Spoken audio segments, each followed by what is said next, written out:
ಅವಳು ಎಲ್ಲದಕ್ಕಿಂತ ಹೆಚ್ಚಾಗಿ ಸರಿ ಸರಿ, ನಿನ್ ಫ್ರೆಂಡ್ಶಿಪ್ ಬಗ್ಗೆ ಹಾಗಿರ್ಲಿ. ನಾನೀಗ ಒಂದು ಇಂಪಾರ್ಟೆಂಟ್ ವಿಷಯ ಹೇಳ್ಬೇಕು.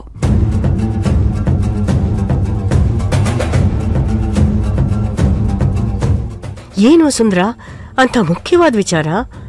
ಓಂಕಾರ್, ಈ ಮನೆಯಲ್ಲಿ ಏನೇನೋ ಸಮಸ್ಯೆ ಉಂಟಾಗಿತ್ತು ಅಂತ ನಿನ್ನನ್ನ ಕರ್ಸಿದ್ವಿ. ನೀನು ನಮಗೋಸ್ಕರ ಅಲ್ಲಿಂದ ಬಂದಿದ್ಯಾ. ಆದ್ರೆ ಈಗ ನಿನ್ನ ಅವಶ್ಯಕತೆ ಈ ಮನೆಗೆ ಮುಗೀತು ಅನ್ಸುತ್ತೆ. ನೀನ್ ಈ ಮನೆಯಿಂದ ಹೋಗ್ಬೋದು.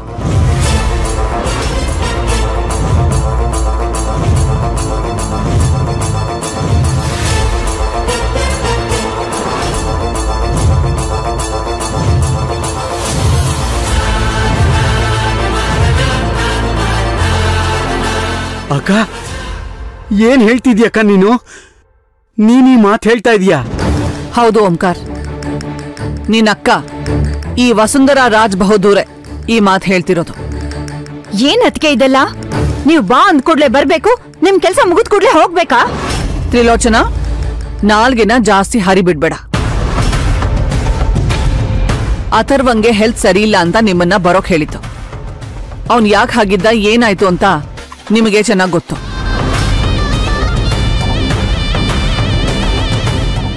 ಈಗ ಅಥರ್ವ ಸರಿ ಹೋಗಿದ್ದಾನೆ ಅಂತಾನೂ ನಿಮಗ್ ಗೊತ್ತು. ಅಂದ್ರೆ ಅವನ್ ಸರಿ ಹೋದ, ಇನ್ನು ಇವನ ಅವಶ್ಯಕತೆ ಇಲ್ಲ ಅಂತ ಹೇಳ್ತಾ ಇದೀಯ ವಸುಂಧರಾ? ಅತಿಗೆ, ಓಂಕಾರ್ ತಪ್ಪು ಮಾಡಿದರೆ ಅದನ್ನ ನಾನು ಒಪ್ಕೋತೀನಿ. ಆದ್ರೆ ಈ ಮನೆಯವ್ರಿಗೆ ಯಾರಿಗೂ ಅವ್ರು ತೊಂದರೆ ಮಾಡಿಲ್ವಲ್ಲ. ಎಲ್ರೂ ಸ್ವಲ್ಪ ನಾನು ಹೇಳ್ದ ಹಾಗೆ ಕೇಳಿಸ್ಕೊಳ್ತೀರಾ? ಓಂಕಾರ್, ವಿರಾಟ್ಗೆ ಇಶಾನಿ ಕಂಡ್ರೆ ಸ್ವಲ್ಪನೂ ಇಷ್ಟ ಇಲ್ಲ. ಅವನು ಇಷ್ಟಪಟ್ಟಿರೋದು ಭೈರವಿನ. ಭೈರವಿ ಜೊತೆ ವಿರಾಟ್ ಮದ್ವೆ ಮಾಡಿಸ್ತೀನೋ ಇಲ್ವೋ ನನಗೆ ಗೊತ್ತಿಲ್ಲ. ಆದ್ರೆ ನೀನಿ ಮನೇಲಿದ್ರೆ ಸಮಸ್ಯೆಗಳು ಇನ್ನೂ ಜಾಸ್ತಿ ಆಗ್ತಿದೆ. ಅದಕ್ಕೆ ನೀನಿ ಮನೆ ಬಿಟ್ಟು ಹೋಗೋದೇ ಒಳ್ಳೇದು.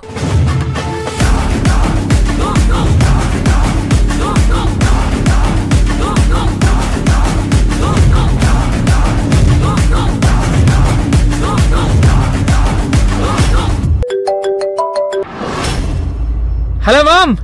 ಹಲೋ ಲಕ್ಕಿ, ನಾನ್ ನಿನ್ ಹತ್ರ ಒಂದ್ ಇಂಪಾರ್ಟೆಂಟ್ ವಿಷಯ ಹೇಳ್ಬೇಕಣೋ. ಇಂಪಾರ್ಟೆಂಟ್ ವಿಷಯನಾ? ಏನ್ ಮಾಮ್ ಅದು? ಲಕ್ಕಿ, ನಮ್ ಮನೆಗೊಬ್ಳು ಹುಡ್ಗಿ ಬಂದಿದ್ದಾಳೆ ಅಂತ ನಾನ್ ನಿಂಗೆ ಅವತ್ ಹೇಳಿದ್ದೆ ಅಲ್ವಾ? ಹಾ ಮಾಮ್, ಮಾಮನ್ ಫ್ರೆಂಡ್ ಮಗಳು ಅಂತ ಹೇಳಿದ್ಯಲ್ಲ, ನೆನ್ಪಿದೆ. ಹಾ ಅದೇ ಹುಡ್ಗಿ.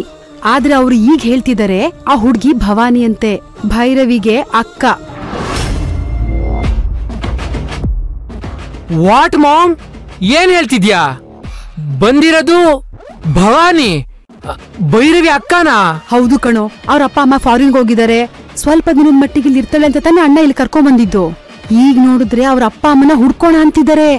ಏನು, ಅಪ್ಪ ಅಮ್ಮನ ಹುಡ್ಕೋದ? ಏನ್ ಮಾಮ್, ಏನ್ ಹೇಳ್ತಿದ್ಯಾ ನೀನು? ನಿಜ ಹೇಳ್ತಾ ಇದ್ಯಾ ಅಥವಾ ಕನ್ಫ್ಯೂಷನ್ ಏನಾದ್ರು ಮಾಡ್ಕೊಂಡಿದ್ಯಾ? ಏ ಇಲ್ಲ ಕಣೋ, ಈಗ ಅವಳು ಪೂರ್ತಿ ಸರಿ ಹೋಗಿದ್ದಾಳ ಕಣೋ. ಹೌದಾ? ಇದೇನ್ ಮಾಮ್ ಹೀಗೆ ಹೇಳ್ತಿದ್ಯಾ? ನಮ್ಗಿನ್ನೂ ಅರ್ಥ ಆಗದೆ ಇರೋದು ತುಂಬಾನೇ ಇದೆ. ಮನೆಗ್ ಯಾರ್ಯಾರೋ ಬರ್ತಾರೆ, ಏನೇನೋ ನಡೀತಿದೆ ಕಣೋ. ನನಗೊಂದು ಅರ್ಥ ಆಗ್ತಿಲ್ಲ, ಎಲ್ಲೋ ಅಯೋಮಯ ಅನಿಸ್ತಿದೆ. ನನ್ನ ಹತ್ರ ಯಾರು ಏನು ಹೇಳ್ತಾನೂ ಇಲ್ಲ. ಹೌದಾ? ಅಂದ್ರೆ ಎಲ್ಲರೂ ಸೇರಿ ಸೀಕ್ರೆಟ್ ಆಗಿ ಏನೋ ಪ್ಲಾನ್ ಮಾಡ್ತಿದ್ದಾರೆ ಅಂತ? ಎಕ್ಸಾಕ್ಟ್ಲಿ ಹೌದು ಕಣೋ. ನೀನ್ ಬೇರೆ ಅಲ್ಲೆಲ್ಲೋ ಇದ್ಯಾ. ನನ್ನೊಬ್ಳಿಗಿಲ್ಲಿ ಯೋಚನೆ ಮಾಡಿ ಮಾಡಿ ಸಾಕಾಗೋಗಿದೆ. ನೀನಿಲ್ಲಿದ್ದಿದ್ರೆ ಇವ್ರ ಕಳ್ಳಾಟಗಳನ್ನ ಕಂಡುಹಿಡಿಬಹುದಾಗಿತ್ತಾ? ಹೌದು ಮಾಮ್, ಇವ್ರ ಒಳಗೊಟ್ಟೆಲ್ಲ ಗೊತ್ತಾಗ್ಬಿಡುತ್ತೆ ಅಂತ ನನ್ನನ್ನ ಪ್ಲಾನ್ ಮಾಡಿ ಆಚೆ ಕಳಿಸಿದ್ದಾರೆ. ಹೌದು ಕಣೋ, ನಾನು ಆವತ್ತೇ ಹೇಳಿಲ್ವಾ, ನನಗಾದ್ರೆ ಏನಾದ್ರೂ ಹೇಳಿ ಬಾಯಿ ಮುಚ್ಚಿಸ್ಬೋದು ಅನ್ನೋ ಯೋಚನೆ ಇವ್ರದು. ಮಾಮ್, ಆ ಹುಡುಗಿ ಹೆಸರೇನಂದ್ರಿ? ಭವಾನಿ. ಭವಾನಿ ಭವಾನಿ ಎಲ್ಲೋ ಕೇಳಿದಿನಲ್ಲ, ಎಲ್ಲಿ? ಮಾಮ್, ಈ ಭವಾನಿ ಬಗ್ಗೆ ಸೋನಾಲಿ ಬಾಯಲ್ಲಿ ಕೇಳಿದೀನಿ. ಮೊದಲು ಸೋನಾಲಿ ಫೋನ್ ಕೊಡಿ ಇವಾಗ. ಏಯ್, ಅವಳು ಇಲ್ಲೇನಿರ್ತಾಳ?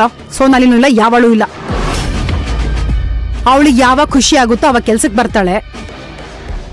ವಾರಕ್ಕೆ 3 ದಿನ ರಜಾ ಹಾಕ್ತಾಳೆ. ಹೇಳೋರಿಲ್ಲ ಕೇಳೋರಿಲ್ಲ. ಛೇ, ನೀಡಿದ್ದಾಗಲೇ ಈ ಸೋನಾಲಿ ಕೈ ಕೊಡೋದು. ಸರಿ ಬಿಡು ಮಾಮ್, ನಾನೇ ಸೋನಾಲಿ ಕಾಲ್ ಮಾಡಿ ಮಾತಾಡ್ತೀನಿ. ಅವಳು ಬಂದ್ರೆ ಮುಂದಿನ ರಹಸ್ಯನೆಲ್ಲ ಕಂಡುಹಿಡಿಬಹುದು. ನಿನಗೂ ಧೈರ್ಯ ಸಿಗುತ್ತೆ, ನೀನೇನು ಯೋಚನೆ ಮಾಡ್ಬೇಡ. ಸರಿ ಕಣೋ, ಅದೇನು ಅಂತ ಬೇಗ ಕಂಡು ಹಿಡಿ. ನನಗಂತೂ ತಲೆ ಚಿಟ್ಟ ಹಿಡಿದೋಗಿದೆ.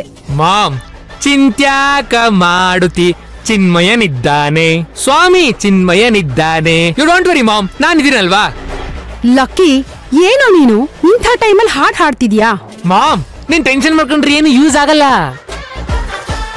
ನಾನು ಸೋನಾಲಿ ಸೇರಿ ಎಲ್ಲದನ್ನು ಕಂಡುಹಿಡಿತೀವಿ. ಅವ್ರು ಯಾಕೆ ಹೀಗ್ ಮಾಡಿದ್ರು, ಈ ಭವಾನಿ ಯಾರು, ಇವರಿಗೂ ಅವರಿಗೂ ಏನ್ ಸಂಬಂಧ ಅಂತ ಎಲ್ಲದನ್ನು ತಿಳ್ಕೊಳ್ಳೋಣ. You don't worry mom, be cool. ಸರಿ ಆಯ್ತು ಕಣೋ. ನೀನಲ್ಲಿ ತನಕ ಮನೆಯವ್ರೆಲ್ಲರ ಮೇಲೂ ಒಂದ್ ಕಣ್ಣಿಟ್ಟಿರು. ಓಕೆನಾ ಮಾಮ್? ಬಾಯ್.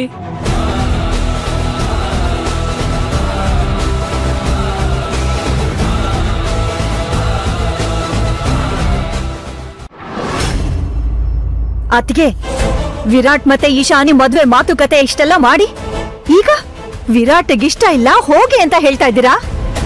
ನಾವೇನು ನಿಮ್ ಕೈ ಕೆಳಗಡೆ ಬಿದ್ದಿರೋ ಆಳು ಅಂತ ಅನ್ಕೊಂಡಿದ್ದೀರಾ? ತ್ರಿಲೋಚನಾ, ಜಾಸ್ತಿ ಮಾತಾಡ್ಬೇಡ. ನಾನು ನನ್ನ ನಿರ್ಧಾರ ಹೇಳಿದ್ದೀನಿ. ವಸುಂಧರಾ, ಏನು ಹೇಳ್ತಿದ್ಯಾ ನೀನು? ನಿಂಗೇನಾಯ್ತು? ವಿರಾಟ್ ಭೈರವಿನ ಇಷ್ಟಪಟ್ಟ ಅನ್ ಮಾತ್ರಕ್ಕೆ ನಿಶ್ಚಯ ಆಗಿರೋ ಮದ್ವೆನ ಕ್ಯಾನ್ಸಲ್ ಮಾಡ್ತೀಯಾ? ಅಮ್ಮ, ವಿರಾಟ್ ಇಶಾನಿ ಇಷ್ಟ ಇಲ್ಲ ಅಂತ ಹೇಳ್ದ ತಾನೆ. ಮತ್ತೆ ಅವರಿಬ್ರನ್ನ ಮದುವೆ ಮಾಡಿಸಿ ಏನ್ ಪ್ರಯೋಜನ ಹೇಳು?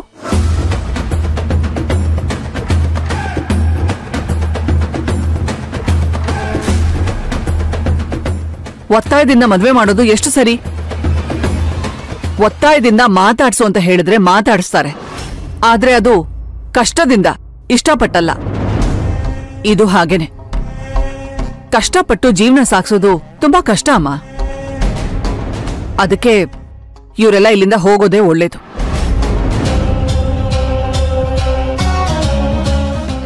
ಅಂತೂ ವಿರಾಟ್ ವಿಷಯದಲ್ಲೇ ವಸುಂಧರಾ ಸರಿಯಾದ ನಿರ್ಧಾರ ತಗೊಂಡಿದ್ದಾಳೆ. ಸದ್ಯಕ್ಕೆ ಯಾರ ಮಾತನ್ನು ಕೇಳೋ ಪರಿಸ್ಥಿತಿನಲ್ಲಿಲ್ಲ. ಅತ್ತಿಗೆ, ನೀವ್ ಹೇಳ್ತಾ ಇರೋದು ನಿಮ್ಗೆ ನ್ಯಾಯ ಅಂತ ಅನ್ನಿಸ್ತಾ ಇದ್ಯಾ? ಹೌದು. ಈ ವಸುಂಧರಾ ಯೋಚನೆ ಮಾಡದೆ ಯಾವ ನಿರ್ಧಾರನೂ ತಗೊಳ್ಳಲ್ಲ. ಅತ್ತೆ, ಏನತ್ತೆ ಇದೆಲ್ಲ? ಪ್ಲೀಸ್ ಅಕ್ಕ, ನನ್ನ ಮಾತು ಕೇಳು. ನನ್ನ ಈ ಮನೆಯಿಂದ ಹೋಗು ಅಂತ ಮಾತ್ರ ಹೇಳ್ಬೇಡ. ಹೌದು ವಸುಂಧರಾ, ಅವನು ಈ ಮನೆ ಮಗ. ಈ ಮನೆ ಮೇಲೆ ಅವನಿಗೂ ಹಕ್ಕಿದೆ. ಏಕಾಏಕಿ ಹೋಗು ಅಂದ್ರೆ ಹೇಗೆ ಹೋಗ್ತಾನೆ? ಮಗ ಅಂದ್ರೆ ಏನಂತೆ? ಅವನು ಕೊಡ್ಬೇಕಾಗಿರೋ ಆಸ್ತಿ ಎಲ್ಲ ಕೊಟ್ಟಾಗಿದೆಯಲ್ಲ.